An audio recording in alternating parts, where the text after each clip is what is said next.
আর মা বোনদেরকে যে বলবেন ওদের কাছে মাসআলা আছে একটা, কারণ আমরা তো পুরো রোজা রাখতে পেরেছি, মা বোনরা তো পুরো মাসের রোজা রাখতে পারেনি অনেকে, কারণ তাদের পিরিয়ডের কারণে, তাদের মিন্সের কারণে 5টা 7টা 8টা 9টা 10টা রোজা তাদের কাজা হয়ে গেছে। ওরা এখন কি করবে? ওরা কি এই শাওয়ালের 6 রোজা রাখবে না আগে কাজা আদায় করবে? ওদেরকে মাসআলা বলে দেবেন যে আগে কি করতে হবে, তোমাকে কাজা রোজা রাখতে হবে, কাজা রোজা কমপ্লিট করার পরে তোমাকে শুরু করতে হবে নফল রোজা, শাওয়ালের রোজা। আল্লাহ আমাদের সবাইকে বুঝার তৌফিক দান করুক, আমিন। জোরে বলুন তো এটা কি মাস ভাই? এই মাসে বিশেষ যে আমলটার ব্যাপারে আল্লাহ রাসূল সাল্লাল্লাহু আলাইহি ওয়াসাল্লাম বলেছেন, এটা আমি বিগত জুমায় আলোচনা করেছিলাম, আপনারা শুনেছেন। রমজান পরবর্তী শাওয়াল মাসে আল্লাহ পাকের হাবিব বলেছেন, মান সামা রমাদানা সুম্মা আতবাআহু সিত্তাম মিন শাওয়াল কানা কাসিয়ামিদ দাহর, যে আমার কোনো উম্মত যখন রমজান মাসের পরে শাওয়াল মাসে 6টি রোজা রাখবে, জোরে বলেন কয়টি? আরো জোরে বলেন কয়টি? 6টি রোজা রাখবে, সেজন্য পুরো একটি বছর রোজা রাখলো, জোরে কোন সুবহানাল্লাহি ওয়া বিহামদি। একটি বছর রোজা রাখলো। এই যে এই 6টি রোজা রাখার অনেক ফজিলত আছে, বিশেষ করে 3টি ফজিলত তো আমরা সকলে জানি। নাম্বার 1, আমরা যে মাহে রমাদানুল মুবারকে রোজা রেখেছিলাম, এই রোজার মাধ্যমে, এই রোজায় আমাদের ভুল হয়েছে, ত্রুটি হয়েছে, অনেক আমরা অপূর্ণ আছে। এই ভুল ত্রুটিগুলো আল্লাহ পাক রব্বুল আলামিন এই 6টি রোজা নফল রোজার মাধ্যমে আল্লাহ পাক রব্বুল আলামিন তার পূর্ণতা দান করবেন, জোরে কান সুবহানাল্লাহ। কোরআনুল কারীমের মধ্যে আছে, নবীজির হাদিসের মধ্যে আছে, আল্লাহ পাক রব্বুল আলামিন কি করেন, অনেক ফরজ ইবাদতের অপূর্ণতাকে ওই বান্দা যখন নফল ইবাদত করে, নফলের মাধ্যমে তার পূর্ণতা দান করেন, জোরে কান সুবহানাল্লাহি ওয়া বিহামদি। এজন্য 1 নাম্বার কথা হচ্ছে যে রমজান মাসের ঘাটতি পূরণের জন্য আপনারা এই শাওয়াল মাসে 6টি রোজা রাখবেন। 2 নাম্বার হচ্ছে, আমরা যে রমজান মাসে যে রোজাটা রাখতে পেরেছি, 1 মাস যে রাখতে পেরেছি, আমি চাইলেই কি রাখতে পারতাম ভাই? এই তৌফিক আমাকে কে দিয়েছেন?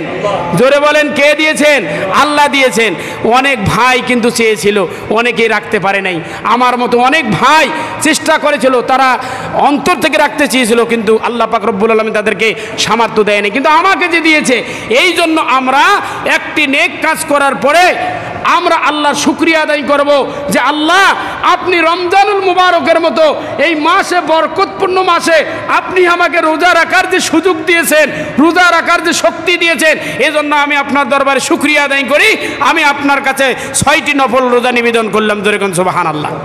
3 নম্বর যে উপকার, গুরুত্বপূর্ণ উপকার এই 6 রোজার, 3 নম্বর উপকার হচ্ছে, রমজানে যে আমরা রোজা রেখেছি ভাই, আপনি কি গ্যারান্টি দিতে পারেন এই রোজা আপনার কবুল হয়েছে? গ্যারান্টি দিতে আমি পারবো?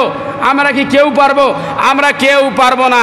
কিন্তু নবীজি বলছে, শোনো, কোনো একটা ইবাদতের পরে সাথ ওই ইবাদত শেষ হওয়ার পরে অন্য একটা ইবাদতে যারা লেগে যায়, তাহলে বুঝতে হবে পূর্বের ইবাদত কবুল হয়েছে, জোরে কান সুবহানাল্লাহ।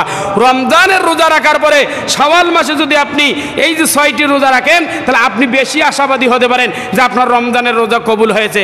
অর্থাৎ একটি ইবাদত শেষ করার পরে আরেকটি ইবাদত শুরু করা প্রথম ইবাদত কবুল হওয়ার আলামত। আল্লাহ পাক আমাদের সবাইকে বুঝার তৌফিক দান করুক, এবং এই মাসে আমাদেরকে আল্লাহ পাক রব্বুল আলামিন 6টি রোজা রাখার তৌফিক দান করুক। তবে মাসআলাগত ব্যাপার একটা বলে দেই, এই 6টি রোজা আমরা কিভাবে রাখবো?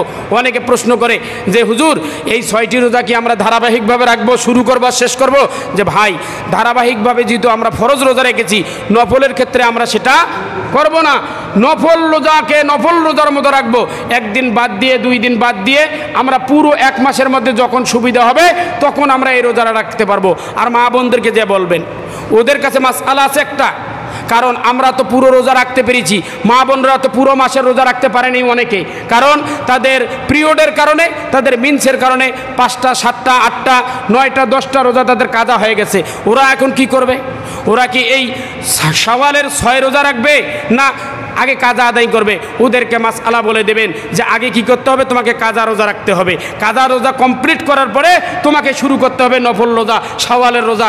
আল্লাহ আমাদের সবাইকে বুঝার তৌফিক দান করুক, আমিন। ওয়া আখির দাওয়ানা আলহামদুলিল্লাহি রাব্বিল আলামিন। ওয়াসসালামু আলাইকুম রাহমাতুল্লাহ।